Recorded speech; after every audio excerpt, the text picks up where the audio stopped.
Then other things which are there in programming languages are something called as data structures. Okay. So far what we have discussed, we have one variable. This is going to store one value.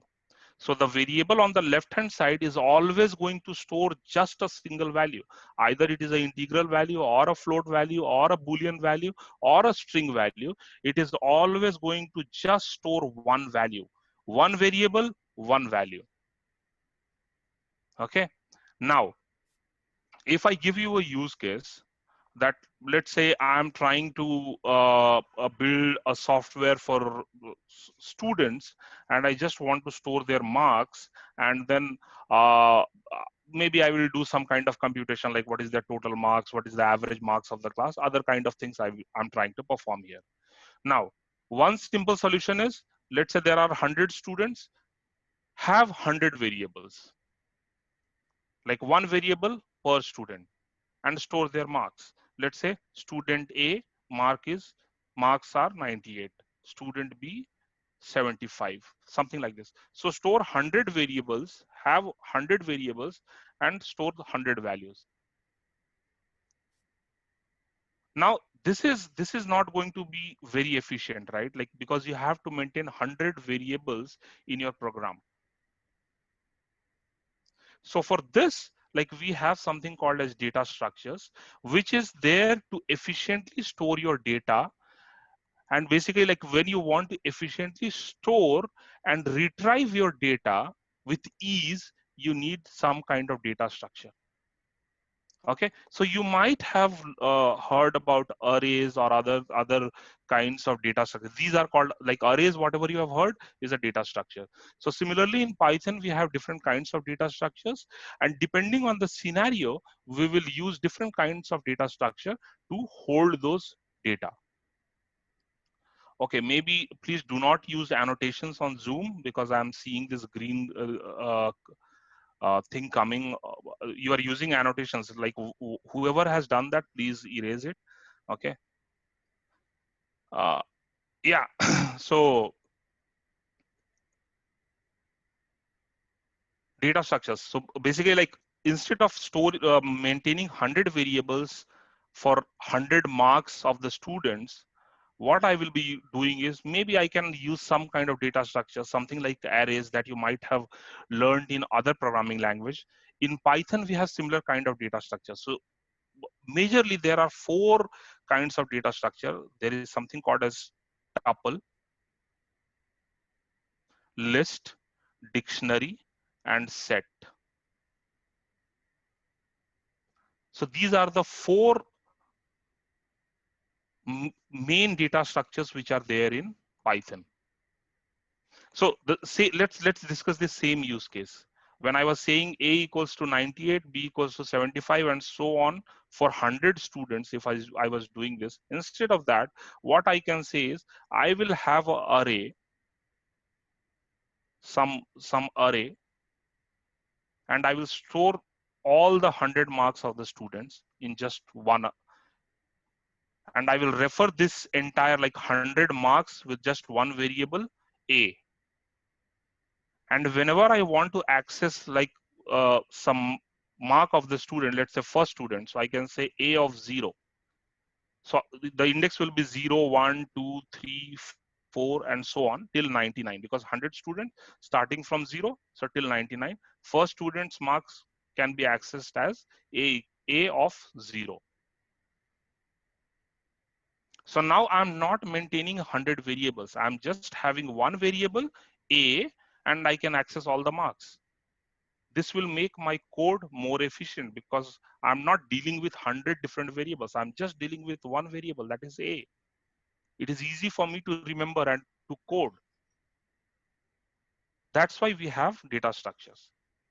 So we will be coming to data structures in more detail. Don't worry about it right now. Just like when you need to store a data, like which is in some particular format or like in particular structure you want to store it, so it makes your life easier to store and retrieve the data. You use data structures. data structures. So basically data structures when you want to store, because if you remember, we can just store one value in one variable to store multiple values, like not just multiple values, like if there is some structure of the data, there is some kind of a hierarchy or other kind of things. So basically you will need some kind of specialized data type or maybe data structure which can hold that kind of data. So high level, like we have not discussed so far, but there are 4 data structures that we are going to discuss. That is tuple, list, dictionary, and set. Any questions so far? I'm audible, right? Yes, sir. Yes, sir. Yes, sir. Yes, sir. Okay. So it's clear to everyone? Till now, we have not discussed Python, just to make it clear. I'm just discussing the basics of Yes, programming. sir. Okay, fine. Let me discuss few more concepts for you to solve that particular problem that we are going to discuss towards the end of the class. Okay. Uh, yeah. So high level, like the 4 data structures that we were discussing. Oops, sorry. Yeah. So tuple, list, dictionary, and set. Right now, I will be explaining these data structures through a use case. Okay, let's take that same use case where I was storing the marks of 100 students. So I know that 100 variables is not going to be manageable, and that is not going to help me. Okay, so what I will do, I will create like some kind of structure, some kind of sequence that is going to store my data, that is going to store the data for me. So tuple is something that is immutable. Immutable as in something which cannot change. I'm not sure if you guys have watched that movie X-Men. So in that, like you might have heard that term, mutant, someone which can change forms, right? So tuple is immutable. Tuple cannot change form. So once you have defined a tuple, you cannot change the value stored in it.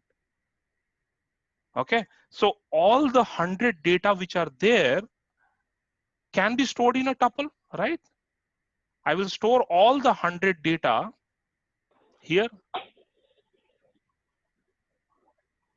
in a tuple. So basically, you can think of tuple as a memory structure like this, where your first value will be stored at index 0, second value will be stored at index 1, third value will be stored at index 2, and so on. Okay. Now, let's say I am changing the problem a little bit. Now, what are the issues with this kind of data structure, with tuple kind of data structure? The issue is, what if the student, like if student got 75 marks, and when he saw the paper, he is not happy about the marking. Let's say the student got 75, and while reviewing his paper, he saw that there was one answer which was not checked, which was like kind of missed while checking, and he uh, sent his paper for recheck or review. Then whatever number the student initially got, maybe 75, now the new number is 85. And if you want to make this change in your data structure, you won't be able to do it if you are using a tuple, right? Because tuple is immutable. You cannot change the data. So you need something which is mutable, where the data can be changed. Or maybe let's say for this data structure, let's say some new students are joining, or some of the students left the college. So you need to remove the old students, add new students. That also you cannot do in a tuple. So for that, you will require a different kind of data structure. Maybe let's think of list. List is similar to tuple.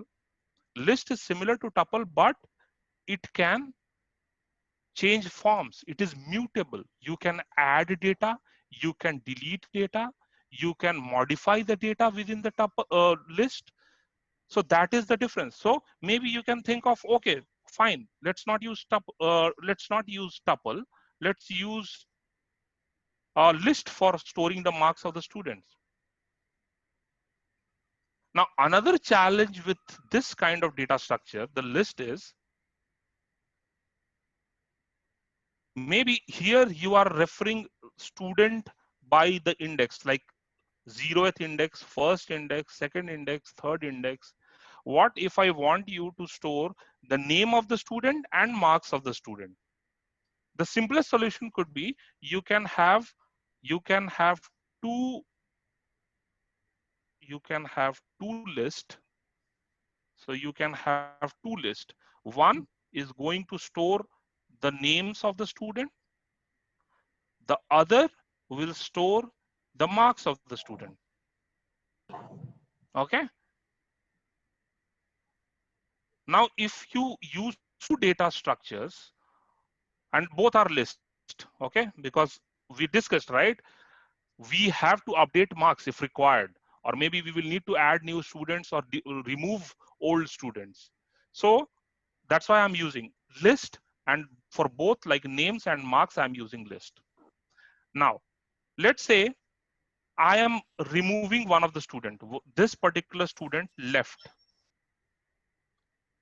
the college or school.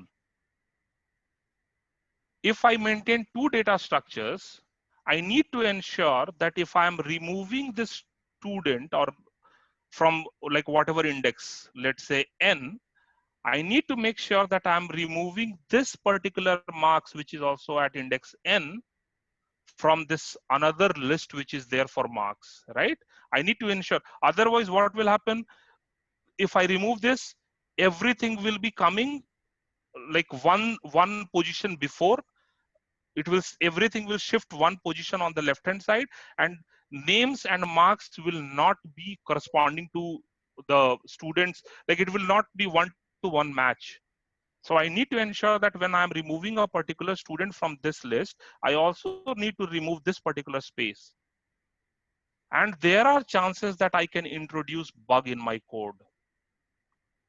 So if I use two list, if I'm removing a name student from here, I need to make sure that I need to remove the same position which was storing the marks for this given student from the other list also.